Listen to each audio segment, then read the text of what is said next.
393장 오신실하신 주 찬양을 드리시고 예배를 시작하겠습니다. 393장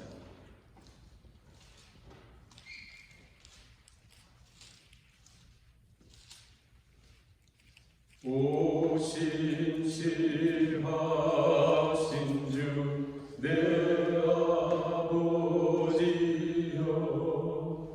늘 함께 계시니 두려움없네. 그 사랑 변찮고 날 지키시며 어제나 오늘이 한결같네. 오신실하신 주 오신실하신 주 날마다 자비를 베푸시며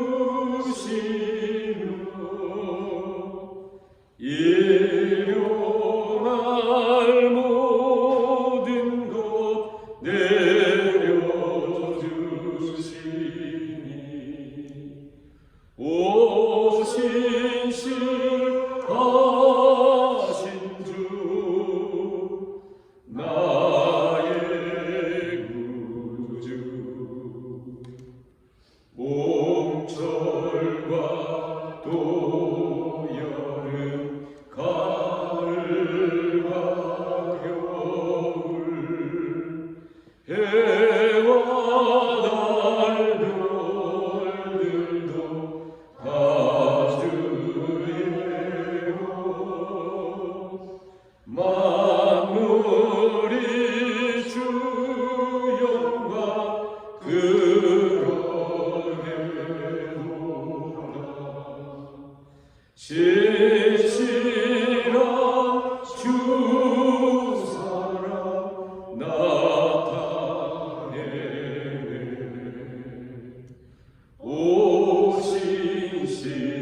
오신실하신 주 오신실하신 주 날마다 자비를 베푸시며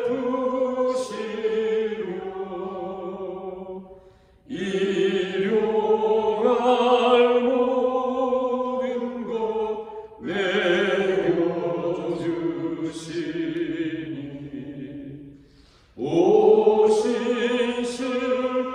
오신실하신 주 나의 구주 내 죄를 사하여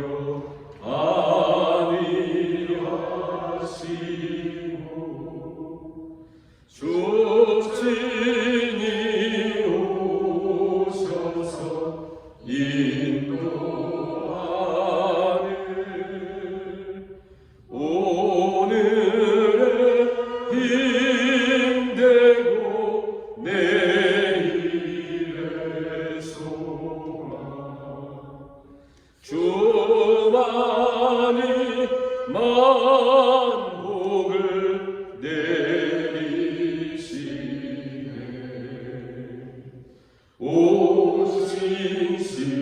오신실하신 주 오신실하신 주 날마다 자비를 베푸시며 일용할 모든 것 내려주시니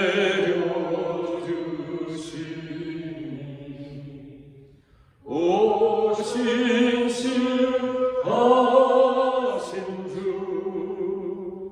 나의 구주. 후렴을 찬양합니다. 오신실하신 주 오신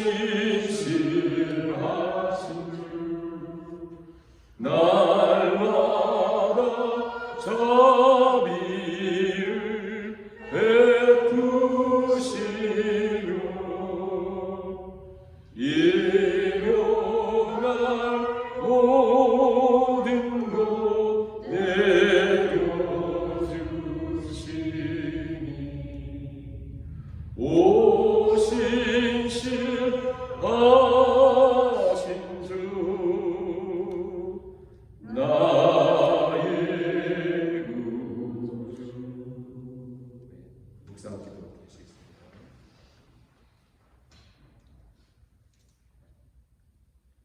내 국초와 재난 곧 쑥과 담즙을 기억하소서.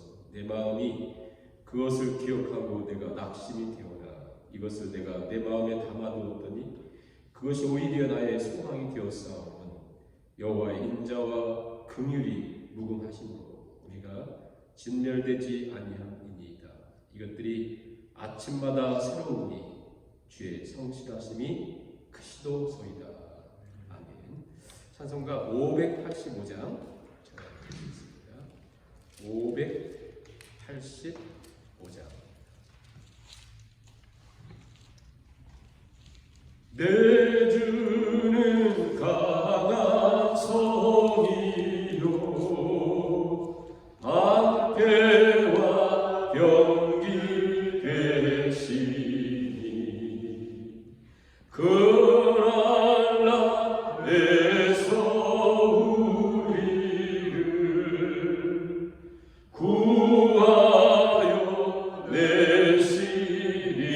내시리로다. 예원수 마귀는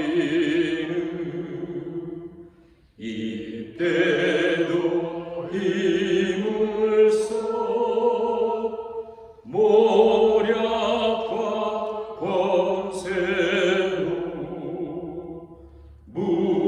무기를 삼으니 전하에 누가 강하랴. 내 힘만 의지할 때는 패할 수밖에 없도다. 힘 있는 장수 나와서 날 대신하여 싸우네. 이 장수 누군가 주 예수 그리스도 만군의 주로다. 당할 자 누구랴. 반드시 이기리로다. 이 땅에 마귀 들끓어 우리를 삼키려 하나. 겁내지 말고 섰거라. 진리로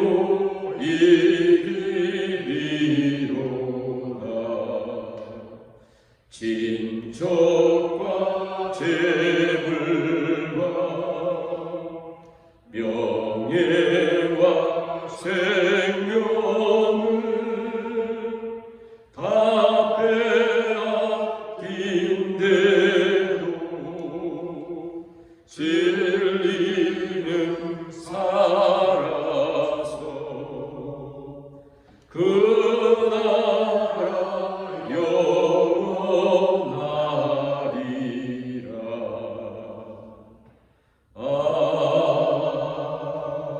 아멘. 찬송가 310장 하나님의 은혜로 우리 하나님의 은혜를 생각하며 찬양을 드리겠습니다. 310장.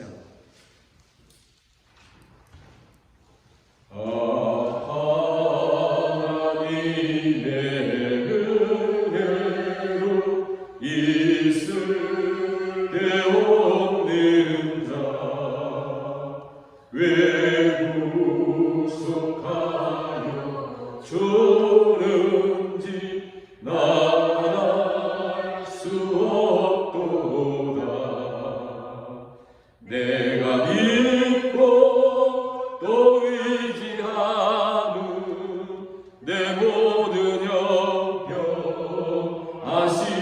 주님 늘 보호해 주신 것을 나는 확실히 아네.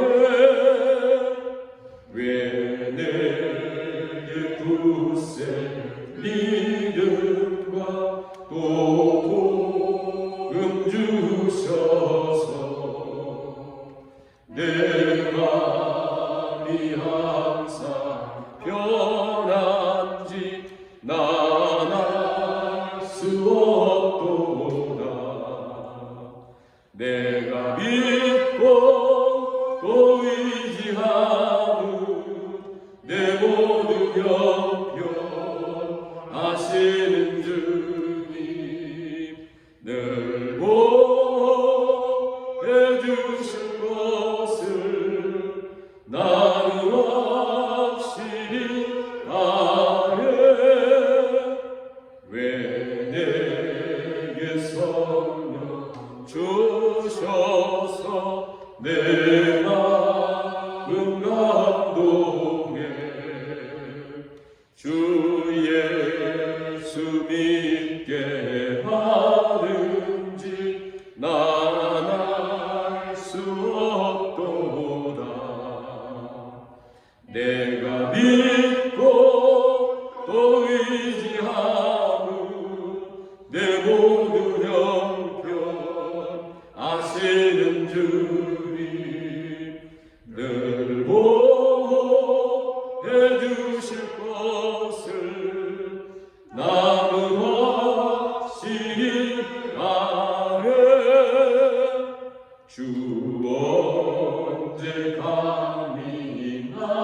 강림하실지 오밤의 온낮에 또 주님 만날 그곳도 나갈 수 없도다. 내가 믿고 또 의지하는 내 모든 형편 아시는 주님 늘 보호해 주실 것을 나는 확실히 아네. 아멘. 기도드리시겠습니다. 사랑의 하나님, 오늘 이 저녁에도 우리 하나님을 찬양하며 예배하게 하시니 감사합니다. 하나님께서 자격 없는 우리들을 부르셔서 영원한 하나님의 자녀로 또 하나님의 보호하심과 인도하심 가운데 살아가는 복을 주셨음을 믿고 하나님께 감사드립니다. 하나님, 어느덧 우리가 너무나 당연시하며 또 마치 자격이 있는 것처럼 착각하며 살았던 우리 삶을 다시 한번 돌아보며 아무런 자격이 없었으며 또 그 사랑을 받을 만한 그런 조건도 없었던 존재였던 것을 깨닫고 겸손히 우리 하나님께 엎드려 하나님의 인도하심을 따라 걸어가는 주의 백성들 다 되게 하여 주시옵소서. 오늘 저녁에도 겸손히 하나님께 엎드려 나아왔사오니 하나님, 있는 이곳에서 우리를 인도해 주시고 어떻게 우리가 삶을 살아야 되는지 하나님의 세미한 음성 가운데 오늘 저녁에도 말씀해 주시고 우리가 겸손히 주의 음성을 듣기를 원합니다. 성령님 친히 기록된 말씀을 통하여 우리의 귀의 마음 들릴 뿐 아니라 우리의 신비에 새겨지게 하시고 새겨질 뿐 아니라 그 말씀이 우리 삶을 이끌어가는 하나님의 권능의 말씀으로 오늘 우리 가운데 역사하여 주시기를 간절히 바라오며 예수님의 이름으로 기도하옵나이다. 아멘. 하나님 말씀 사무엘하 10장 1절에서 19절까지 긴 말씀인데요. 내용이 그렇게 어렵지 않고 내용은 우리가 읽으면 다 이해가 되는 말씀이니까 1절부터 19절 좀 빠르게 같이 말씀을 봉독하시겠습니다. 사무엘하 10장 1절에서 19절까지 읽습니다. 그 후에 암몬 자손의 왕이 죽고 그의 아들 하논이 대신하여 왕이 되니 다윗이 이르되 내가 나하스의 아들 함내게 은총을 베푸되 그의 아버지가 내게 은총을 베푼 것 같이 하리라 하고 다윗의 신하들을 보내 그의 아버지를 추상하라 합니다. 다윗의 신하들이 암몬 자손의 땅의 이름에 암몬 자손의 관리들이 그들의 주 한에게 말하되 왕 다윗이 조객을 당신에게 보내는 것이 왕의 아버지를 공경하는 줄로 여기시나이까. 다윗이 그의 신하들을 당신에게 보내 이성을 엿보고 탐지하여 함락시키고자 함이 아니니까 하니, 이에 하노니 다윗의 신하들을 잡아 그들의 수염 절반을 깎고 그들의 의복의 중동 골기까지 자르고 돌려보내매 사람들이 이 일을 다윗에게 알리니라. 그 사람들이 크게 부끄러워하고 왕이 그들을 맞으러 보내기를 너희는 수염이 자라기까지 여리고에서 머물다가 돌아오라 하니라. 암몬 자손들이 자기들이 다윗에게 미움이 된 줄 알고 암몬 자손들이 사람을 보내 벨르오 아람 사람과 소바 아람 사람의 보병 2만 명과 마가 왕과 그의 사람 1000명과 독사람 12,000명을 고용한지라. 다윗이 듣고 요압과 용사의 온 무리를 보내매 암몬 자손은 나와서 성문 어귀에 진을 쳤고 소바와 루 아람 사람과 독과 마가 사람들은 따로 들에 있더라. 요압이 자기와 맞서 앞뒤에 적진을 보고 이스라엘 승만한 자 중에서 또 엄선하여 아람 사람과 싸우려고 진치고 그 백성이 남은 자를 구하고 아비새의 수하에 맡겨 암몬 자손과 싸우려고 진치게 하고 이르되 만일 아람 사람이 나보다 강하면 내가 나를 돕고 만일 암몬 자손이 너보다 강하면 내가 가서 너를 도우리라. 너는 담대하라. 우리가 우리 백성과 우리 하나님의 성읍들을 위하여 담대히 하자. 여호와께서 선히 여기시는 대로 행하시기를 원하노라 하고 요압과 그와 함께한 백성이 아람 사람을 대항하여 싸우려고 나아가니 그들이 그 앞에서 도망하고 암몬 자손은 아람 사람이 도망함을 보고 그들도 아비새 앞에서 도망하여 성읍으로 들어간지라. 요압이 암몬 자손을 떠나 예루살렘으로 돌아가니라. 아람 사람이 자기가 이스라엘 앞에서 피하였음을 보고 보임에 하다데셀이 사람을 보내 강 건너 쪽에 있는 아람 사람을 불러 내매 그들이 헬람에 이르니 하다데셀의 군사령관 소박이 그들을 거느린지라. 어떤 사람이 다윗에게 알리매 그가 온 이스라엘을 모으고 요단을 건너 헬람에 이르매 아람 사람들이 다윗을 향하여 진을 치고 더불어 싸우더니 아람 사람이 이스라엘 앞에서 도망한지라. 다윗이 아람 병거 700대와 마령 400명을 죽이고 또 그 군사령관 소박을 치매 거기서 죽으니라. 하닷셀에게 속한 왕들이 자기가 이스라엘 앞에서 패함을 보고 이스라엘과 화친하고 섞이니 그러므로 아람 사람들이 두려워하여 다시는 암몬 자손을 돕지 아니하니라. 아멘. 네, 오늘 저녁에는 우리가 사무엘하 10장 말씀을 우리가 살펴보는데요. 이렇게 우리가 말씀을 생각하기로 하겠습니다. 먼저 내용이 무엇인지 우리가 이제 잘 읽었지만 좀 요약해서 내용을 딱 살피고 그 다음에는 이 내용이 독자 즉 이 사무엘하를 읽는 또 처음 받는 사람 또 우리들에게 무엇을 말씀하려고 이 말씀이 기록됐을까? 그러니까 성경 앞뒤 문맥을 통해서 그리고 그 말씀이 오늘 우리에게 어떻게 적용될 수 있을까? 이렇게 크게 세 가지 이렇게 나눠서 한번 생각하도록 하겠습니다. 먼저 10장을 살펴보면 10장이라고 하는 것은 이제 우리가 사무엘하 쭉 진행되는 10장은 다윗의 생애 가운데 참여하는 전투의 마지막 전투 가운데 물론 저 뒤에 21장쯤에 블레셋과의 전투가 나오는데 그것은 이미 지나간 것에 대한 회고, 지나간 것이 이제 오늘 이 10장의 암몬과의 전투가 다윗은 마지막 참여하는 거다. 그 얘기는 뭐냐면 다윗이 정복할 땅은 다 정복했구나 이렇게 이해하시면 돼요. 그러니까 엄청난 세력과 권세를 다윗이 갖게 되는 거예요. 그게 이제 배경이 되는 거예요. 10장이 이제 이해하시면 되겠고 오늘 보면 두 단계로 두 번에 걸쳐 전투가 생겨요. 하나는 첫 번째 전투에서는 다윗이 참여하지 않고 아합과 그의 동생 아비새를 보내서 그들이 이제 이기는 전투. 싸우지도 않고 이겨요. 그다음에 두 번째 전투는 굉장히 심각한 전투로서 다윗이 직접 모든 사람들 총동원령을 내려서 가서 이제 한마디로 정복하는 내용이 나오는데 내용을 우리가 잠깐 살펴보면 이런 거죠. 크게 두 가지 전투 가운데 1절 보시면 그 후에 이제 우리가 이 말씀 좀 놔두고 넘어가도록 하겠습니다. 그 후에 그러니까 9장 그 후에 그 암몬의 왕인 나하스가 죽었습니다. 암몬의 왕인 나하스가 죽었자 그의 아들 한운이라는 사람이 이제 왕이 되었어요. 한운이라는 사람이 왕이 되니까 다윗이 있다가 이렇게 생각한 거예요. 내가 가만히 생각해보자. 나하스라고 하는 저 암몬의 왕과 다윗이 자기 생각해보니 자기는 굉장히 큰 이치를 갖고 있는데 뭐 암몬하고는 이게 경기가 안 돼요. 지금 다윗은 어마어마한 8장에 봤잖아요. 그냥 이 전체를 다 이겼거든요. 다윗이. 그러니까 어마어마한 권세를 갖고 있는데 다윗이 그 죽은 나하스를 생각하면서 내가 참 은혜를 많이 그 사람한테 입었지 하고 이제 장례식에 대표단을 딱 형성해서 보냈어요. 보내서 이렇게 장례를 잘 이렇게 섬기고 와 이렇게 보낸 거예요. 자, 그러면 우리가 한번 생각해 보면 나하스가 죽었다. 왜 다윗이 암몬 왕 나하스한테 무슨 은총을 받았을까? 성경에는 말하지 않습니다. 침묵이에요. 아무리 살펴봐도 이런 멈추성을 봐도 없어요. 왜냐하면 성경에 기록하고 있지 않으니까. 근데 우리는 나하스를 알아요. 나하스가 누굽니까? 나하스가 누구냐면 사울 왕이 왕으로 확 등극하기 전에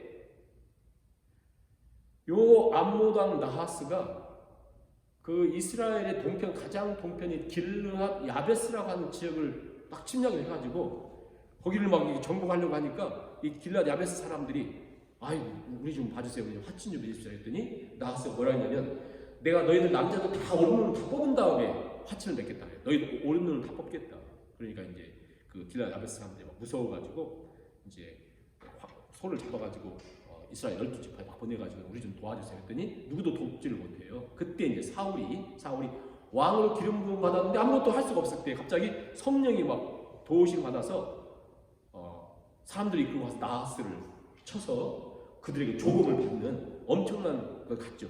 그러니까 우리 힌트를 얻는 건 뭐냐면 이 사울 왕과 나하스는 거의 원수지가 됐구나 이렇게 이해할 수 있어요. 왜냐면 사울이 나하스를 쳐가지고 조공을 받았으니까 11장에 나오잖아요.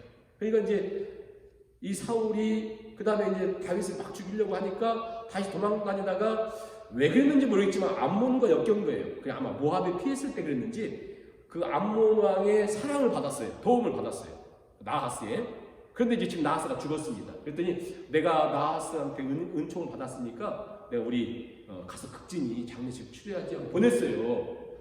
보냈는데 이제 이 사절단이 그 장례식이나 사절단 딱 오니까 이 암몬의 귀족들과 관리들이 굉장히 높은 신분 있는 사람들이 다윗이 저렇게 좀 높은 위치에 있는데 우리 같은 나라에 종국을 보낸다고 또 저렇게 막 황금과 이렇게 좋은 것들 가지고 이거 믿을 수가 없다. 그래가지고는 이 한 왕이 뭐라 하냐면 왕이요 지금 이 사람들이 다윗이 보낸 사람들인데 무슨 당신 아버지 무슨 조문을 하고 이렇게 좀 이렇게 잘 섬기려고 왔겠습니까?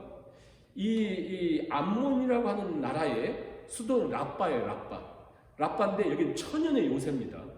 그 안에 들어가서 잘 살피지 못하면 여기를 침략하기 쉽지 않아요. 이 사람들 생각할 때 분명히 이 사람들 척자들로서 여기를 쫙 정탐하고는 우리를 없애려고 지금 보냈다. 그렇게 하는 거예요. 그 말씀 한번 보세요. 그들이 뭐라고 하는지 3절 한번 보세요.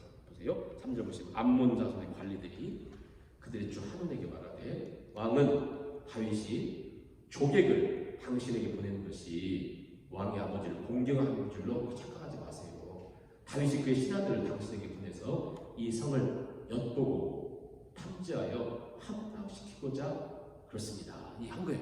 그러니까 쏙닥쏙닥 하니까 이 한운이 또 이 팔랑귀에 이렇게 탁 듣고 그랬구나. 그렇지. 저렇게 큰 사람이 나 같은 사람을 무슨 우리 아버지 섬기고 이렇게 하겠나? 해가지고는 어떻게 했냐면 그 장례식 조문을 온 사람들 딱 모아놓고는 이 수염을 잘라버렸어요. 수염.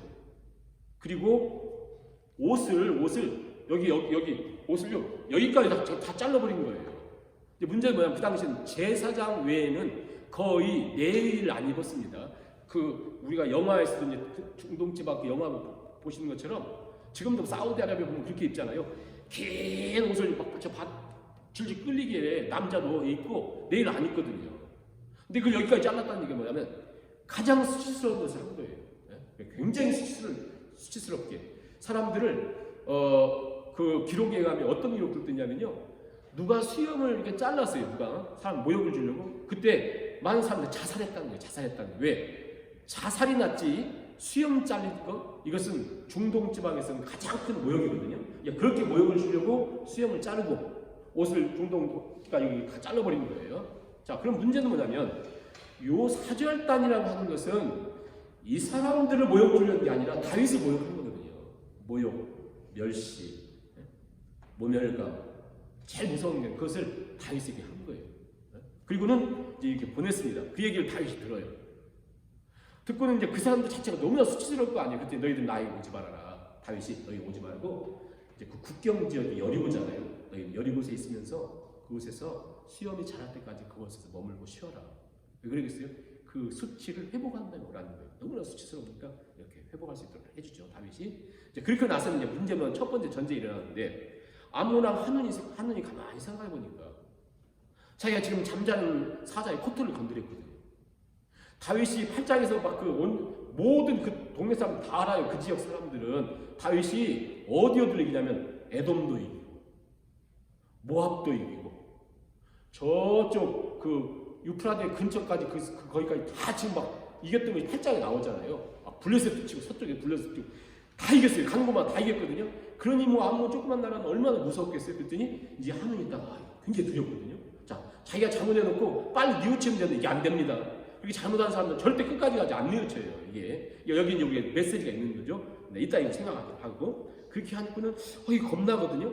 그래가지고는 자기 나라의 암몬의 저 위쪽에 있는 그 당시만 해도 아람이라고 하는 나라가 완전히 이렇게 하나가 된 나라가 아니라 도시 국가처럼 이렇게 있었거든요.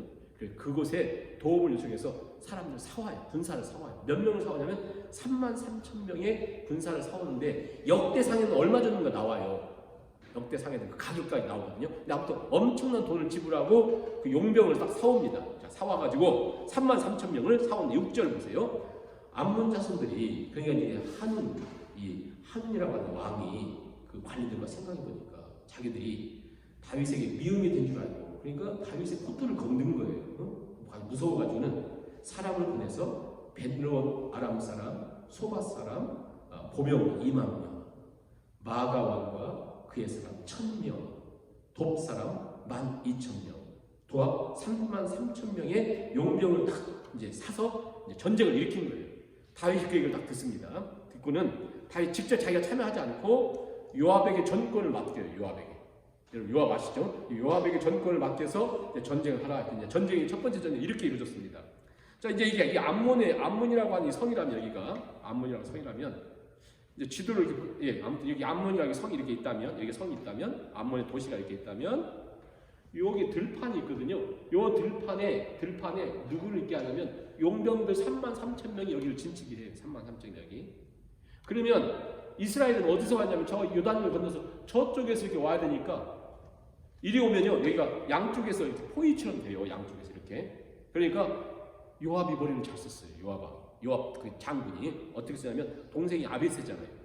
막내 동생은 누가 있었어요? 아사일이라고 잘 빠르다가 죽었잖아요. 그러니까 이제 둘이 딱 하면서 요압이 뭐라고 했냐면 내가 저쪽 용병들을 칠게. 너는 그 암몬 군대가 자기네 그 도성 앞에 이렇게 진치고 있는데 아비세 너는 이쪽을 쳐라. 그러면서 요압이 특공대를 데리고 이제 용병들을 치러 갑니다. 33,000명을.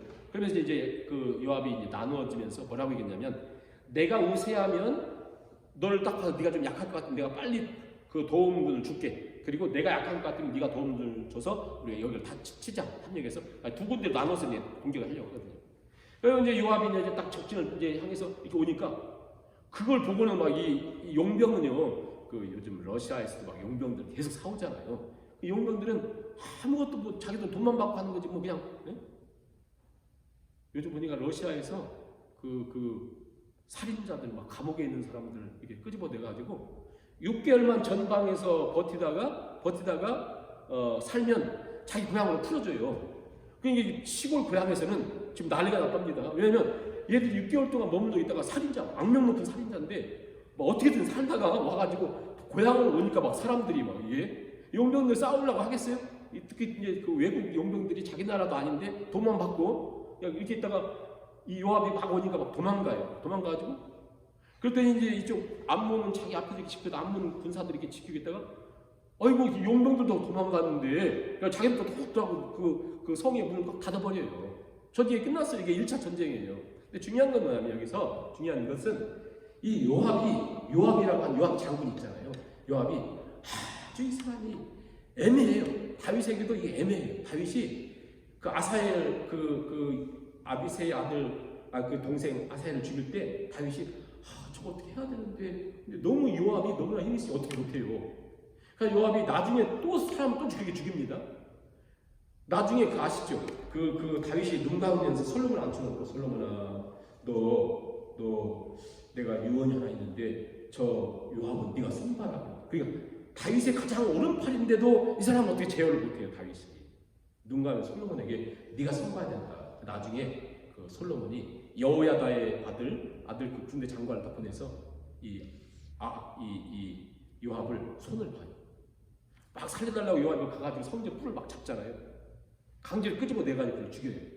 너는 죽어야 마땅하다. 요압이 이렇게 죽거든. 근데 아무튼 이 요압이 한 번도 어디 보면 성경에 믿음이 있는 게 한 번도 안 나오는데 희한하게 여기 이 전투에서 다윗이 마지막 참여하기 전에 이 전투에서 요압이요 처음이자 마지막으로 아마 다윗이 전사하는 걸 보고 요압이 어떤 감동을 받은 것 같습니다.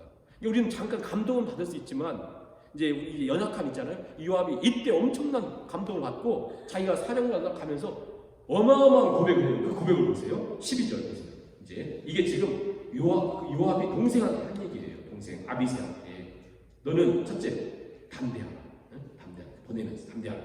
둘째 우리 백성과 우리 하나님의 성도들을 위하여 담대히 하자. 그러니까 이게 다 우리 하나님과 우리 백성과 하나님의 성읍이라는 거예요. 세 번째 여호와께 선 여기신 대로 그러니까 하나님 기뻐하시는 대로 우리가 행하자. 이게 요압이 한 얘기예요. 엄청나죠? 근데 하나님은 그가 믿음이 없었음에도 불구하고 이 얘기를 다 들으시고 그대로 행해 주셔요. 대승을 거두잖아요. 근데 대승이 뭐냐? 싸움을 하지도 않았어요. 도망갔죠? 아람 사람들은 도망갔죠? 아몬 사람들 자기 손으로 쏙 들어갔죠? 전쟁이 끝났어요. 그냥 돌아온 거예요. 그래서 14절 보세요. 13절 14절 보시면 요압과 그와 함께한 백성이 아람 사람을 대항하여 싸우려고 나아가니 그들이 그 앞에 도망하고 암몬 자손은 아람 사람이 도망하는 걸 보고 그들도 아비새 앞에서 도망해가지고 성으로 쏙 들어간 거예요. 그랬더니 요압이 암몬 자손을 떠나 예루살렘으로 돌아왔다. 그냥 돌아갔어요. 큰 전쟁도 다 도망가 버린 거예요. 그냥 도망왔어요. 1차 전쟁이 끝났죠. 자, 이렇게 해서 이제 끝나서 이제 1차 전쟁이 끝났는데 어떤 일이 생기냐면 자, 저쪽으로 북쪽으로 도망간 이 아람 사람들은 이 사람들 굉장히 호전적이거든요. 굉장히 강력한 그 힘을 갖잖아요. 나중에 우리가 이제 기억나는 것은 엘리사 때 나아만 장군이 그 문둥병 걸려가지고 그 왕의 친세를 받고 너희들 고치지 못하면 너희들 알아서 해 막 이렇게 계속 하잖아요. 그때 그 아람의 장군이 나아만 장군 그리고 이스라엘 조공을 바쳤던 나라가 아람이거든요. 그러니까 그나마 이 아람이라고 한 나라는 굉장히 그 강력한 나라인데 자기가 도망쳐 나오니까 그 중에 소국에 굉장히 힘 있는 왕인 하다네셀이라는 사람이 이거 안 되겠거든요. 그래서 이제 자기들뿐 아니라 강 건너 유브라데 강 건너에 있는 사람들까지 다 모여가지고 어마어마한 군사를 가지고 야 우리 안 되겠다 전쟁을 일으켜요.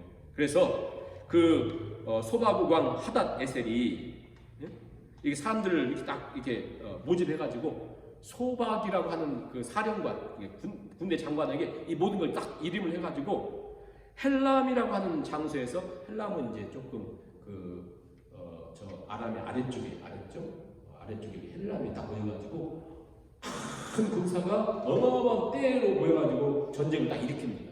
그랬더니 다윗이 생각할 때 이것은 요압이나 아비새 보내갖고 될 문제가 아니다. 엄청난 전쟁이다. 그래가지고는 싹 사람들 소집합니다. 그러니까 사람들 소집하는 거 보면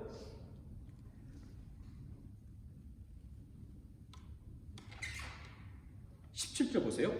어떤 사람이 다윗에게 알림해 다윗이 이제 온 이스라엘 모였다는 얘기는 다윗도 이게 이제 마지막 일전과 같다. 굉장히 이제 심각한 상태로 다 모인 거예요. 그래가지고는 아람 사람들이 다윗에게 향해 진을 치고 더불어 싸운 거예요. 근데 뭐 어떻게 싸웠던 게 엄청난 전쟁인데 별로 기록하지 않고 그냥 다윗이 저들 다 물리쳤다. 그 물리친 숫자만 기록해요. 물리친 숫자를 보세요. 그럼 이 숫자가 엄청나다는 걸 압니다. 18절 보세요. 아람 사람이 이스라엘 앞에서 도망한지라. 다윗이 아람 병거 700대. 여러분, 병거 700대라고 하는 것은 엄청난 거예요. 병거. 한마디로 우리가 얘기하면 우리 그냥 백병전 무슨 창으로 가가지고 저 막 탱크 무대 한 700대 다 없애버린 거예요. 엄청난 승리를 거두거든요. 뿐만 아니에요. 그 다음에 마병 4만 명을 죽였다. 마병 4만 명이라는 건 뭐냐면요. 마병 4만 명만 있는 것이 아니라 그 뒤에 보병처럼 있는 이제 어떤 이런 군사 전문가들은 10배까지 얘기하는데 그렇죠. 그렇게까지 잘 모르겠는데 아무튼 어마어마한 숫자들이 딸리는 거예요. 마병과 함께 다 죽여요. 예? 다 죽여가지고 아람이 이제 더 이상 우리가 전투하지 않겠습니다. 이스라엘 약조를 하고 소위 종주국으로 이스라엘을 섬기면서 조공을 바치는 일이 되고 약속을 해요. 다윗에게 이젠 절대 암몬을 돕지 않겠습니다. 이게 오늘 10장 내용이에요. 더 이상 암몬을 돕지 않겠습니다. 자, 이제 가려울건 다시 생각해 보세요. 암몬만 남았어요. 암몬만 남았어요. 이게 문제는 되거든요. 자, 암몬만 남았습니다.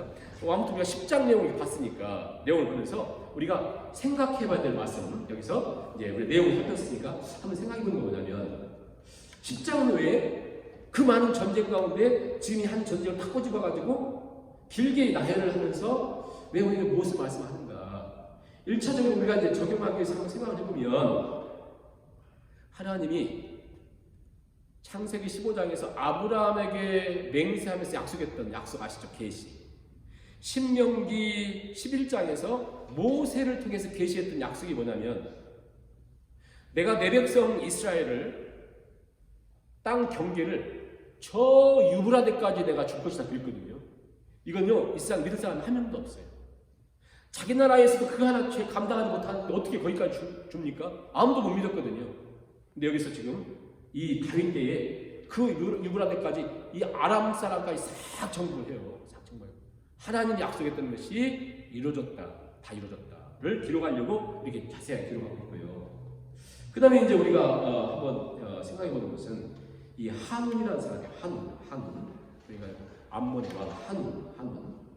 이 한운은 가만히 생각하면서 어떻게 저 다윗이라는 사람이 우리를 돕는다고 하고 우리 아버지 돌아가시는데 그것을 주복에 주문하고 이렇게 은총을 베푼다고 하고 이게 쉽게 생각이 안 들었어요.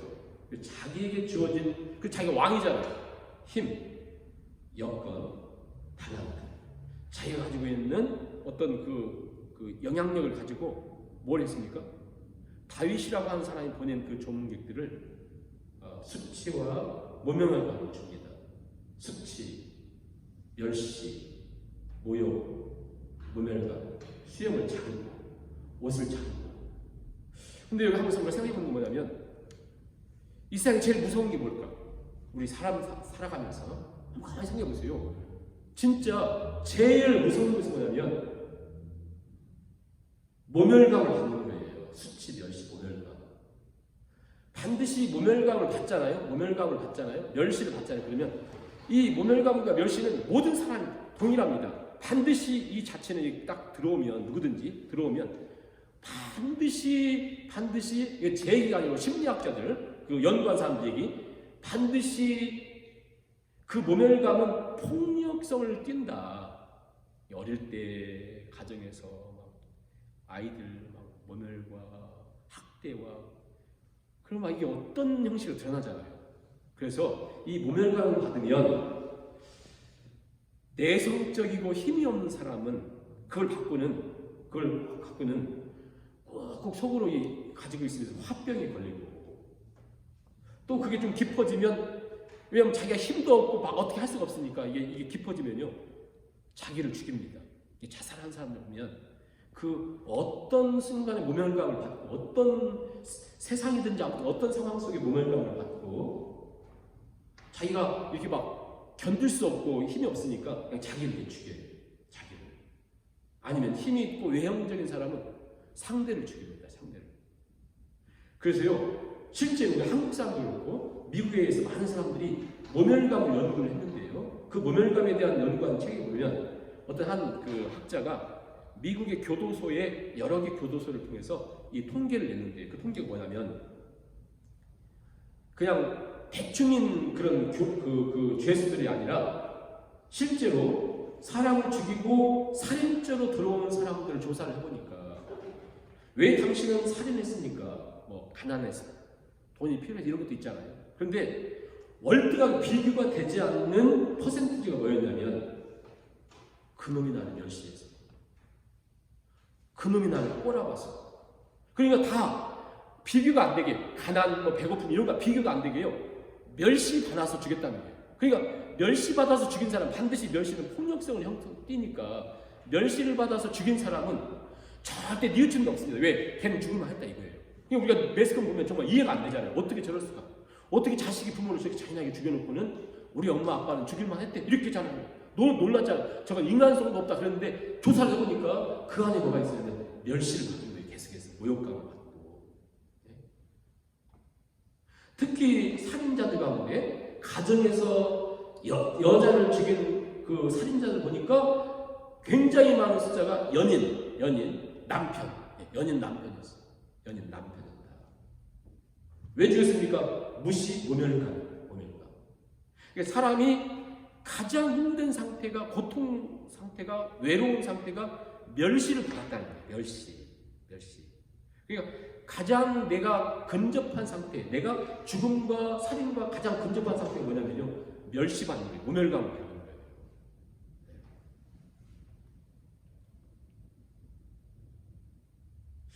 거예요. 그게 어떻게 보면 이해가 되는 것이 뭐냐면요, 우리가 앞에 그거 보면 다윗이 가장 흥분했을 때가 언제예요? 앞에 사울이 죽이려고 하는데 사울을 살려줘. 그 다음 장에서 또 사울이 자기 죽이려고 하는데 그걸 살려주잖아요. 근데 그 가운데 누가 있습니까? 나발이 다윗을 멸시를 했어요. 다윗이 우리 먹을 것 좀 줘라 했더니 다윗이 이런 얘기 잘 안 하잖아요. 근데 먹을 것 좀 줘라, 우리 애들 굶고 또 우리가 너한테 베푼 은총이 있어요. 먹을 것 좀 줘 했더니 나발이 뭐라고 했냐면, 야, 먹을 거 너 안 줘. 차라리 어디 던지면 던져, 너한테 안 줘. 여기까지 괜찮아요. 안 준다면 다윗이면 안 주면 뭐 다른 거 하면 되니까. 근데 뭐라고 했냐면, 요즘 한간 떠도는 얘기를 들어보니까 종들이 주인을 떠나서 등지고 떠난다는데 그런 거예요. 너 도망자야. 너 네 종 주인인 사울을 네가 등지고 네가 도망가는 그 얘기 한 거거든요. 다윗이 뭐라고 했습니까? 이렇게 흥분할 수가 없어요. 사울이 죽이려고 하고 그를 죽이지도 않았는데도 불구하고 자기를 모면한 그에게 사울이 사람을 딱 모아놓고 자, 칼을 차라. 칼 찬 다음에 그 다음에 내가 맹세컨대 저 나발의 식구 중에 한 사람을 남기면 하나님 나 저주 내린다. 내가 절대 한 사람도 안 남기겠다는 거예요. 아비가일이 아니었으면 난리가 났죠. 다윗도 난리가 났을 거예요. 그 정도로. 여러분 이만큼 우리가 살아갈 때 가만히 보세요. 뭐 잘못한 거 별로 없는데 왜 이렇게 할까 하는데 아니에요. 이게 사람이 모멸과 모욕감과 수치를 준다는 것이 이만큼 무서운 것이다. 근데 문제는 뭐냐면 다른 사람을 떠나서 본질적으로 우리는 타락한 존재고 죄인이기 때문에 이 어리석은 하문과 같이 지금 하문이 아무런 힘이 없었으면 그렇게 했겠어요? 그나마 자기도 한 나라의 왕이니까 하나님 주신 여건과 달란트와 그걸 가지고 다윗에게 상대방에게 모멸과 모욕감과 수치를 주는 거예요. 가만히 오늘 우리가 생각해보면서 이게 제일 무서운 것이 내가 가지고 있는 힘과 여건 가지고 이게 가만히 여러분 만약에 우리가 별로 힘이 없어서 그렇지 어디 뭐 수만 명 이끈 총수나 사장이나 어디 하다못해 어디 회장이나 사장 되면 어떻습니까? 사원도 함부로 대하잖아요. 그렇지 않습니까? 우리가 왜 세상이 막 이렇게 흥분하고 그럽니까? 좀 힘 있다고 내가 뭐 있다고 함부로 대하거든요. 우리도 한번 생각하면서 나는 이렇게 나에게 하나님 주신 그런 걸 가지고 내가 참 이렇게 받아주고 이렇게 해야 되는데 상대방의 상처를 또 모멸감을 수치를 준 것은 있지 않는가? 한번 곰곰이 우리가 한번 생각해 보면 그런 게 너무 많은 것 같아요. 그렇지 않습니까? 그래서 이제부터 절대 내가 만약에 하나님 어떤 힘이 나에게 주어진다 해도 절대 그렇게 살지 않으리라 생각하시면 좋을 것 같고요. 이제 가장 중요한 것은 이제 본문의 내용이 어떤 거냐면 결국 이 성경이 사무엘하가 이렇게 진행되면 그냥 이 역사서인데 요거 쓰고 전쟁이 있다 이거 쓰고 이거 쓰기 하지 않습니다. 지금 이게 어떤 내용을 우리에게 전해주려고 흐름이 있어요. 흐름이. 그러니까 이 흐름이 우리가 글을 하나 써도 어떤 내용의 흐름이 있는 거지 아무 그냥 막 쓰지 않잖아요.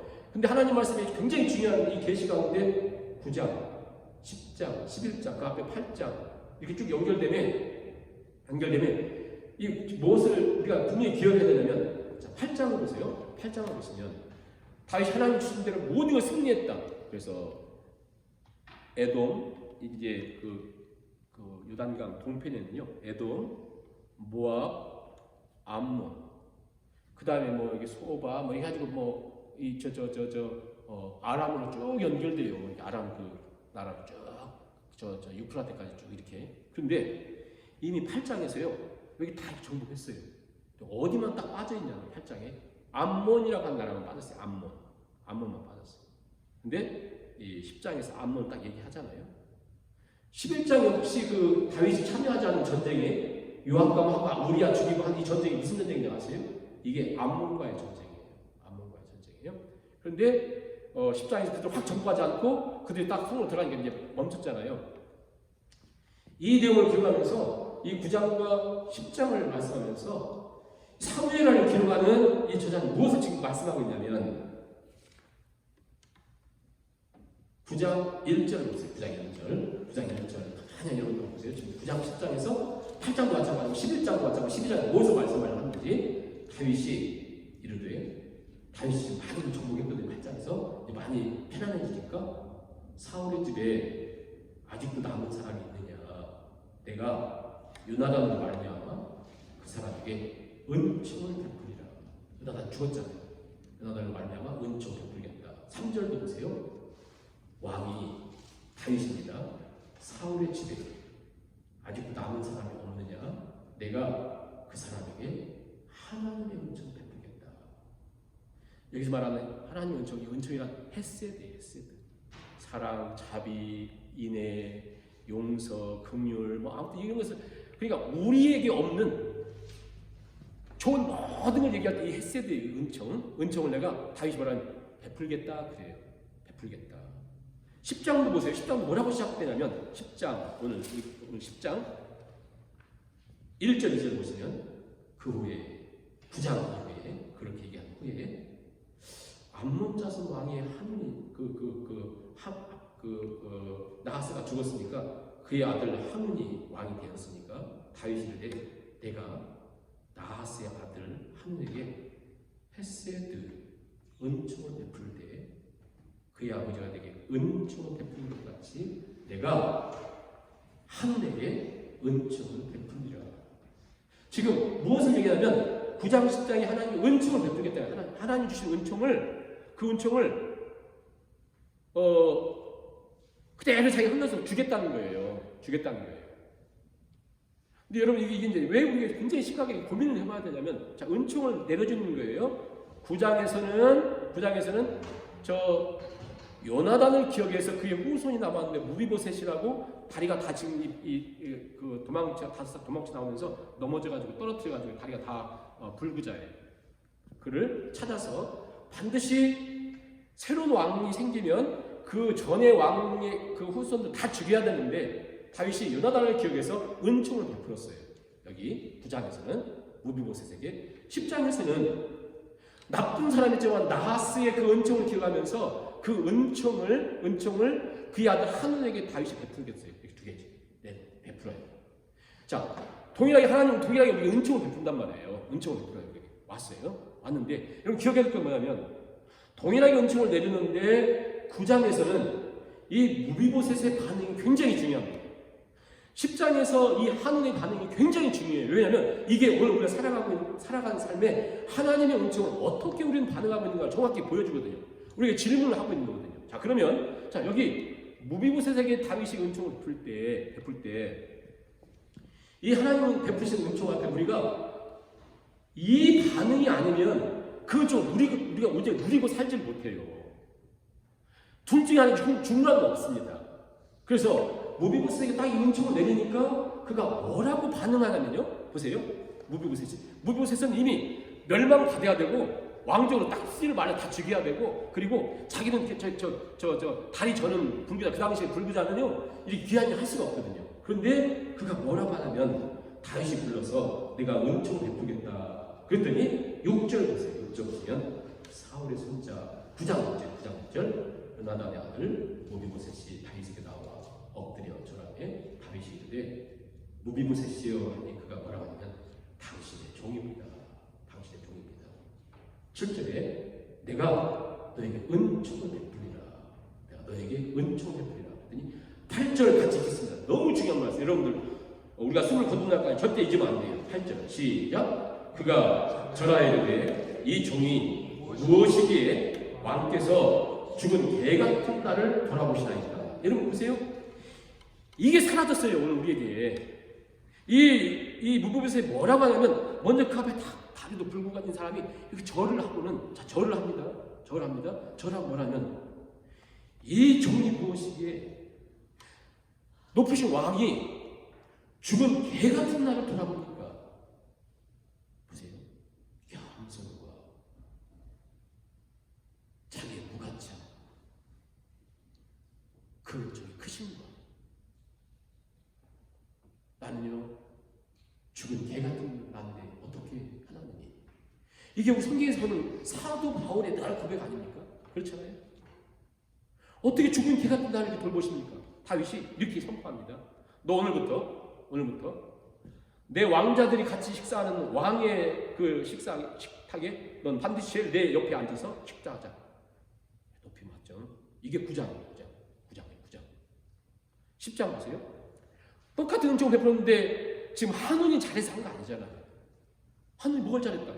그런데 다윗이 그 은총을 베푸는 거예요. 암몬 왕 이제 나하스 때문에. 그랬더니 이 한운이 뭐라 하냐면 그 은총을 저버려요. 그 은총을 저버린다니까요. 왜? 제가 계속 얘기했잖아요. 자기가 그래도 자기는 왕이라고 생각하고 있고, 그리고 자기는 어떤 주어진 뭐가 있잖아요. 뭐가 있죠? 자, 이게 중요해요. 자, 뭔가 자기가 있다고 생각하면서 그 은총을 거부하자. 그는 자기뿐 아니라 암몬도 이제 거의 없어지고, 그 다음에 저 아람도 조공받치고 도왔던 모든 나라를 다, 그러니까 그와 같이 있었던 걸 싹 흩어집니다. 하나님 은총을 저버렸을 때. 신약성경에 보면 이 내용 너무 많아요. 근데 제가 시간 관계에서 너무 많이 설명 안 하겠지만 너무 많아요, 이 내용이. 근데 중요한 건 뭐냐면 왜 이 성경이 이렇게 기록하고 있냐면, 자 보세요.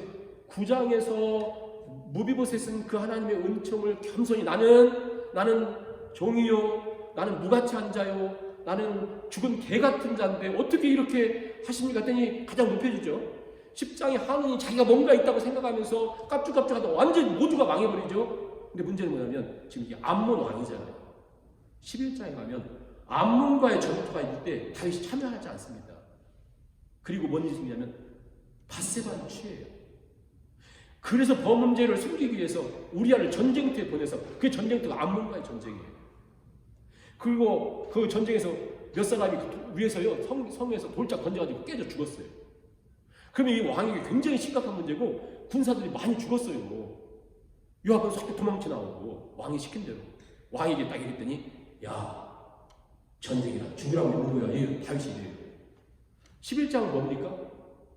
다윗이 이미 이 땅을 싹 통치한 다음에 다 정복한 다음에 하나님 다 줬더니 이 은혜를 줬더니 살짝 그 마음속에 뭐가 이렇게 올라오냐면 내가 누구냐면 이게 다 올라와. 모든 사람들 보시죠. 내가 누구냐 하면서 마치 이 암몬 왕 한운이 이렇게 높아진 것을 무너지는 것처럼 다윗이 그 높아진 마음으로 하나님의 햇새들을 거부해요. 희한하죠. 하나님의 은혜를 그렇게 받으면서 막 했던 그가 갑자기 어떤 마음으로 바뀌냐면 하나님의 은혜를 무시합니다. 멸시하고요. 꼭 이 그림이 우리 모습으로 돌아가지 않습니까? 어떻게? 다윗 얘기하려고 기록된 게 아니에요. 이 이야기. 다윗의 전쟁사를 우리가 보여주려고 이 말씀이 기록된 게 아니라 오늘 우리에게 정확하게 하나님의 은혜에 대해서 나 어떻게 생각하며 살아가는가. 나는 여러분이 한번 질문 해보겠습니다. 마지막으로 한번 곰곰이 생각해 보세요. 한번 1번, 2번 대답하셔야 돼요. 1번 무비보셋처럼 나는 죽은 개 같은 나를 어떻게 돌 것입니까? 그렇게 겸손함으로 나는 정말 무관자니 오직 하나님의 은혜를 정말 나의 모든 것을 알고 늘 감사하며 감격하며 나는 삽니다. 2번 나는 건강도 있고 난 아직도 쓸만합니다. 뭐도 있고 뭐도 해서 그 은혜와 은총을 무시는 하지 않는 것처럼 보이지만 그 은혜와 은총이 없어서 살 수 있는 것처럼 살게 됩니다. 2번 1번이에요. 2번이에요. 부담스러운 속으로만 우리 한번 생각해보세요. 하나님 은혜에 대해서 저도 이 며칠 생각하면서 많은 제 스스로의 질문과 고민이 생기더라고요. 그래서 이제 어떤 생각을 해보냐면 가장 무서운 것이란 보이는 건 별로 없어요. 근데 보이지 않는 우리 안에 저 내면 속에서 제일 무서운 건 뭐냐면 다윗도 지금 하나님의 계속적인 헤세드와 그 은혜와 은총을 통해서 막 계속 승승장구 하잖아요. 그의 마음속에도 하늘과 같이 당연하다는 생각이 살짝 떠오르기 시작하고요. 그래서 그 주신 것에 대한 감사, 감격, 항상 더욱 주에게 힘쓰는 자가 되라. 우리 주일날 묵상했던 것처럼 항상 기뻐해라, 범사에 감사하라 라고 하는 게 사라지잖아. 기분 나쁘다 기분 나빠하고 아픈 병이 아픈 병하고 하나님의 은혜라고 나이가 어디 있는가? 하나님은 분명히 그 헤세드는 영원 무궁하다고 하는데 난 어떻게 반응하며 살고 있는가? 범사에 감사하고 정말 아무것도 없어도 그것 때문에 기뻐하고 감사하고 그 은혜만 생각하면 감사하고 이게 막 성경이 계속 말씀하는데 우리 살지 못하잖아요. 오늘 우리가 이 저녁에 한번 고민하면서 나는 하늘같이 하나님의 헤세드에 반응하고 있는가? 아니면 무이보셋처럼 반응하고 있는가?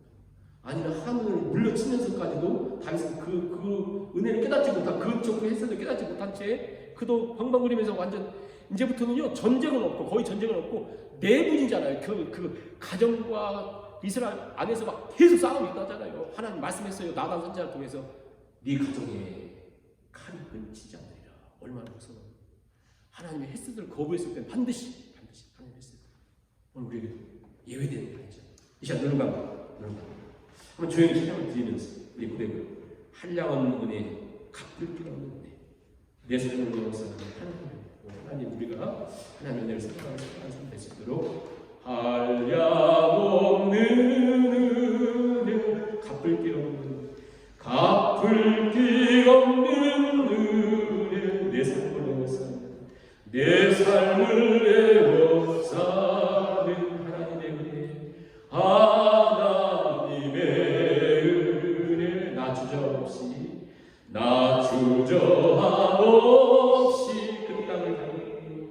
그 땅을 밟음도 나를 붙드시는 하나님의 은혜,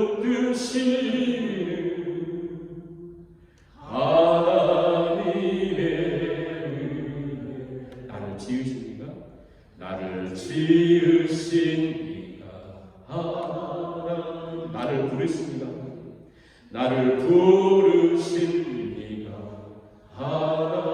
나를 보내신 이도 하나님, 나를 보내신 이도 하나님, 나의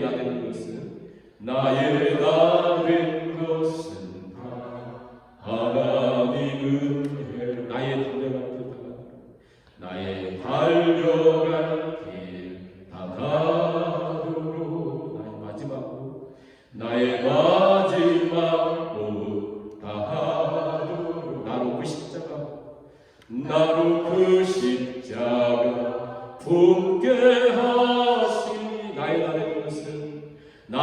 나는 것은 다 하나님 은혜, 한량없는 은혜, 갚을 길 없는 은혜, 내 삶을 내어 사는 하나님의 은혜, 나 주저함 없이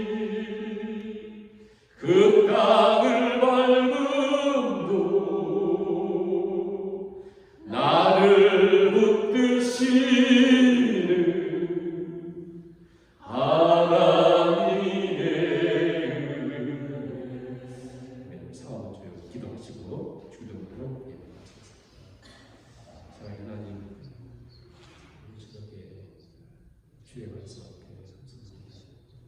하나님 우리의 말씀과 하나님 아버지 하나님을 사랑하시고 하나님 하나님의 음성 말로 다할 수 없는 주의 인도하시고 우리 주님의 뜻이시고 주의 뜻이시고 하나님 아버지 사로 주를 더욱 하나님의 우리를 부르시는 주여 아버지 하나님 할수 있고 하나님 아버지 좋게 주시는 영화 하나님 아버지 아버지 앞에 하나님 아버지 주님을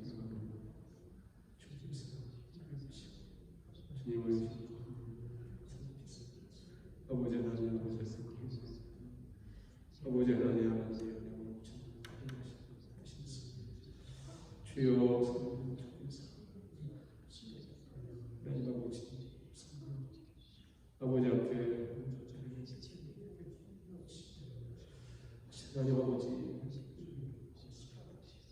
하나님 아버지 하나님 아버지는 그것을 주께서 주시고 눈과 주님 주시는 주님 주시는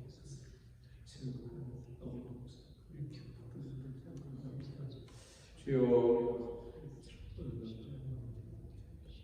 그 말을 함께 주시는 아버지 하나님 아버지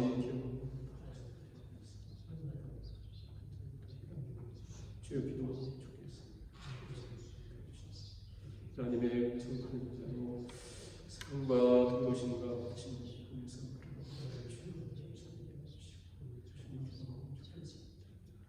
너희에게 없어서 하나님 아버지 아버지 내 원칙을 통해서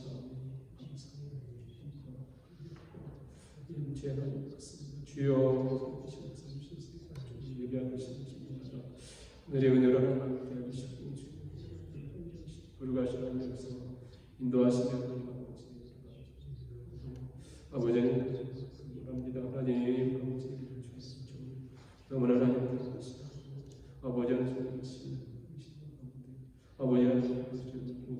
주께서 되시고 하나님 역사하시는 주셔서 거룩하신 아버지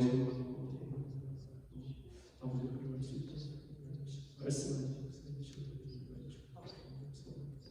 하나님 아버지 이런 것이 아버지 하나님 주께서 하나님의 우리 하나님과 그녀와 누가 아버지는 무엇을 기억하고 아버지 하나님의 은혜로 어찌하여 가능한 자 하나님 주여 원하오니 주께서 아버지 하나님께서 아버지 하나님께서 아버지 기억하고